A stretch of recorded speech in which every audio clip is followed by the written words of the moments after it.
Монгол улсын гавьяат хуульч, хууль зүйн ухааны доктор, профессор, бригадын генерал Цэвгмэдийн Амгалан Баяр.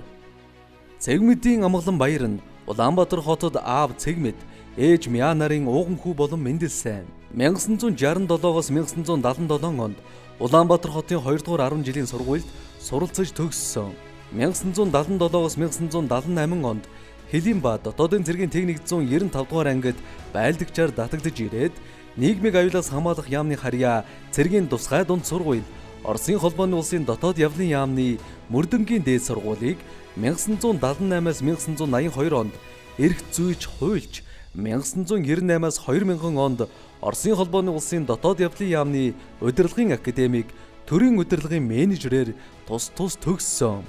Амгалан Баяр нь эхнэр тунгалагтай 1983 онд гэр бүл болсон, 2 хүүтэй, том хүү амар төвшин нь одоо нийслэлийн засаг даргын орлогчоор ажиллаж байна. Бага хүү инх төвшин нь Rio Tinto Group-ийн ерөнхий зөвлөхөөр ажиллаж, одоо Австрали улсад ажиллаж амьдарч байна. 1982-оос 1988 онд улсын цагдын сэргийлэх ерөнхий газрын мөрдөн байцаах газрын чухал хэргийн хэлтэст мөрдөн байцаагч, ахлах мөрдөн байцаагчаар тус үр бүтээлтэй ажиллаж, хугацааны өмнө ахлах дэслэг цолоор шагнагдаж, 1987 онд улсын цагдан сэргийлэх ерөнхий газрын хөдөлмөрийн аваргаар шалгарч, зураг нь хүндэт самбарт тавигдж байжээ. Амгалан Баяр нь 1988-аас 1994 онд тэр үеийн цэргийн дээд сургуульд тусгай албаны тэнхимд эрүүгийн байцаан шийтгэх эрх зүйн багш, ахлах багшаар ажилласан. Энэ хугацаанд орон байрны хулгайн гэмт хэргийг илрүүлэх, мөрдөн байцаах зарим асуудлууд, байцаалдад нотлох баримтыг ашиглах нь шинжээчд тавих асуултууд гэх мэт гарын авлагуудыг хэвлүүлжээ. Эрүүгийн байцаан шийдэх эрх зүйгээ одоо зааж эхэлсэн. Тэгээд хичээлийн хөтөлбөр програмаа шинжлэх, за тэгээд үйлдвэрлэлийн дадлах их хөтөлбөрөө шинжлэх, тэгээд сонсогчдоо 4-р курст нь үйлдвэрлэлийн дадлагад үндсэнд нь бүтэн жилээр гаргадаг болгох гэх мэтлэн одоо ийм сургалт одоо үйлдвэрлэлтэй практиктай холбосон ийм сургалтын үйл ажиллагаануудыг хийх ажлуудыг санаачилж хийж хөтөлбөрөө боловсруулж тэрийг ажил хэрэг болгож явсан да. Амгалан Баяр нь 1994-өөс 1998 онд цагдаагийн ерөнхий газрын хамгийн газарт ахлах байцаагч, дарга, 2000-аас 2006 он замын цагдаагийн газрын даргаар ажиллаж, албан хаагчдын эрх зүйн байдлыг сайжруулах зорилгоор цагдаагийн байгууллагын тухай хуульд нэмэлт өөрчлөлт оруулах ажлын хэсэг, эрүүгийн хууль, эрүүгийн байцаан шийтгэх хуулийг шинжилэн боловсруулах ажлын хэсгүүдэд орж үр бүтээлтэй ажилласан. Цагдаагийн активын захирлыг одоо манай цагдаагийн байгууллагын домог болсон удирдах ажилтан дарга Батай хурандаагаас захирлын ажлыг хүлээж авч байлаа. За Батай хурандаа маань тэр үед сургуулийн материалыг баазыг бэхжүүлэх тал дээр бол нэлээд дөрвтэй ажлуудыг болов хийчихсэн. Сургууль маань нэлээд тогтож төлөвшсөн одоо тийм байдлаар руу орчихсон байсан. За би бол нэг жил гаруйхан л ажилласан юм. Жил гаруйхан ажиллаад тэгээд онцгой байдлын ерөнхий газрын даргаар томилогдоод явсан. За энэ жил гаруй ажиллах хугацаанд одоо энэ 2 дугаар корпус байгаа манай энэ онцгой байдлын сургууль биеийн тамирын заал байгаа. Тэр талбай дээр манай биеийн тамирын заал байсан. За тэр биеийн тамирынхаа заал маань тэр үед бол нэлээд хуучирчгсан, заал нь цөмөрчгсөн, таазнаас нь ус гоождаг. За шалныхын банзнууд нь одоо хуурчгсан гээд хичнээн засаж янзсан ч гэсэн нөгөө тэр хүүхдүүдийн хөлний аяыг даахгүй одоо их амархан эвдэрдэг, хугардаг одоо байсан. Тэгэхээр нь бүх шалуудыг хуулж агаад 10 манзыг ингэж босоогоор нь ингэж үрж одоо ингэж шалыг хийж агаад одоо бүх сайхан шалыг янзлаад тэгээд дээврийн шинжилж хийгээд, за штавынхаа дээврийг шинжилж одоо нөө ус хоождаг барьдаг юм хүмүүнүүдийг нь болиулаад, за сургалтынхаа байрны одоо тэгээд анги танхимуудыг нь засаж янзлах, ариун цэврийн өрөөгийг тогтчуулах эднэргээд бас нэлээд ажлуудыг хийж байгаа. Тэгээд дараагийн ажилдаа одоо тушаал аваад ингээд томилогдоод явсан. Мөн цагдаагийн академийн бүтцийг Монгол улсын боловсролын тухай хууль, дээд боловсролын тухай хуульд нийцүүлэн батлуулж, эрүүгийн эрх зүй, сэтгэл судлал, мэдээлэл технологийн тэнхимүүдийг шинээр байгуулж, цагдаагийн ажил болон эрх зүй цагдаагийн ажил, мэрэгжлийн сургалтын стандарт төлөвлөгөө, мэрэгжлийн тодорхойлолтуудыг шинжилэн боловсруулсан.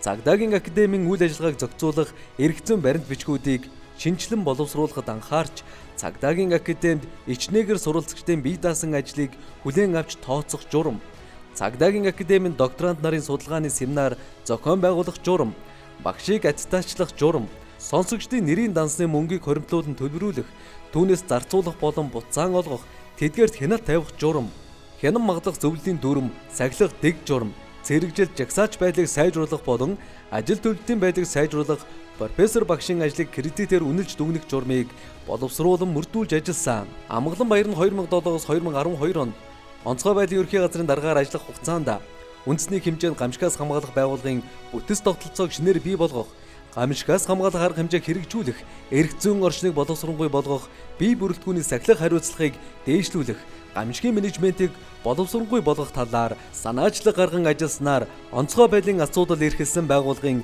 эрх зүйн орчин шинжлэгдэж, гамшигаас хамгаалах арга хэмжээг хэрэгжүүлэх чадвар дээшилж, албан хаагчдын сахилах хариуцлага сайжирч, эвсэг хамт олныг бүрдүүлж чадсан байна. Тэрээр онцгой байдлын асуудал эрхэлсэн байгууллагын эрх зүйн орчныг боловсронгүй болгох, гамшигаас хамгаалах тухай хуулийг хэрэгжүүлэх зорилгоор гамшигаас хамгаалах талаар төрөөс баримтлах бодлого, гамшигтай тэмцэх чадварыг бэхжүүлэх үндэсний хөтөлбөрийг боловсруулан улсын их хурлаар батлуулсан нь Монгол улсын онцгой байдлын алба гамшигаас хамгаалах чиглэлээр баримтлах үндсэн баримт бичиг болсон байна. 2011 оны 3 дугаар сарын 11-ний өдөр Япон улсын зүүн хойд хэсэгт байрлах Мияги болон Ивате мужид 8.9 магнитудын хүчтэй газар хөдлөлт цунами болж байгалийн гамшиг тохиолдсны улмаас олон хүний амь эрсдэж, олон сая хүн орон байргүй болж эд материалын үлэмж хэмжээний хохирол учирсантай холбогдуулан Монгол улсын засгийн газрын шийдвэрээр Монгол улсаас анх удаа гадаад улс оронд буюу Япон улсад тохиолдсон гамшигын голомтод эрен хайх, аврах ажиллагаа явуулж, онцгой байдлын албаны бүрэлдэхүүнийг өөрийн биеэр удирдан тухайн газар оронд үүрэг гүйцэтгэжээ. Бригадын генерал Амгалан баяр нь 2016-аас 2019 он шүүхийн шийдвэр гүйцэтгэх ерөнхий газрын даргаар ажиллах хугацаанд хууль зүйн салбарын шинжилгээний бодлогын хүрээнд шийдвэр гүйцэтгэл болон хорих ял эдлүүлэх ажиллагааны эрх зүйн зохицуулалтыг боловсронгүй болгох, алба хаагчдын нийгмийн асуудал, ажиллах орчин нөхцөлийг сайжруулах, тэдний аюулгүй байдлыг хангахад чиглэсэн ажлуудыг санаачлан хууль зүйн дотоод хэргийн яам, засгийн газар, улсын их хурлд шийдвэрлүүлэхээр ажлын хэсэг томилогдсон ажиллаж, шийдвэр гүйцэтгэх тухай хуулийн төсөл тусгуулж, уг хууль улсын их хурлын чуулганаар хилцүүлэн батлуулжээ. Мөн алба хаагчдын нийгмийн асуудал, ажиллах орчин нөхцөлийг сайжруулах зорилгоор Сүхбаатар дүүргийн 11-р хороонд 60 айлын орон сууцыг барих ажлыг зохион байгуулж, хөнгөлөлтөө үнээр алба хаагчдад олгосон. Бүгд найрамдах Солонгос улсын Чамжун эмнэлэгтэй хамтран ажиллах гэрээ байгуулснаар сүүлийн үеийн ангаах ухааны шинэ мэдээллийг харилцан солилцох, сургалт семинар зохион байгуулах, туршлага судлах, тус байгууллагын алба хаагчдыг хөнгөлөлтөө үнээр үзлэг шинжилгээ онцлогоонд хамруулсан. Бригадын генерал Амгалан баяр нь 2020 оноос дотоод хэргийн их сургуулийн удирдлагын академийн профессороор ажиллаж, 2021 оноос удирдлагын ухааны судалгааны багийн тэргүүлэх профессороор одоо хүртэл ажиллаж байна. За сургуультай үндсэндээ бол би 3 удаа, за одоогийн байдлаар бол 4 удаа бол албан ёсоор энэ сургуулийнхаа алтан босгоор бол алхаж орж ирсэн юм а гэж өөрийгөө бол бодож, өөрийгөө омгшуулж, өөртөө их баярлаж, бахархаж одоо ингэж явдаг юм. За нэгдүгээрт нь бол би одоо сонсогч болж энэ сургуулийнхаа хаалгаар орж ирсэн. За дараа нь багш болж орж ирсэн. За дараа нь энэ сургуулийнхаа захирал нь болж орж ирсэн. За тэгээд дөрөв дэх удаага бол энэ сургуультай бол одоо тэргүүлэх профессор болж одоо ингэж орж ирснээрээ бол би өөрийгөө маш их бахархаж, бас ховор хувьцаа хийдэг юм аа гэж одоо ингэж бодож үйдэг. 2016 онд Монгол улсынхаа 177 дахь генерал золтон болж байсан түүхтэй Монгол улсын ерөнхийлөгчийн зарилгаар 2021 оны 6 дугаар сарын 9-ний өдөр Монгол улсын гавьяат хуульч цол хүртсэн. За энэ сургуулийнхаа алтан босгыг алхасны хүчинд бол таны түрүүний танилцуулсан Монгол улсын гавьяат хуульч гэдэг хэрхэн хүндтэй цол.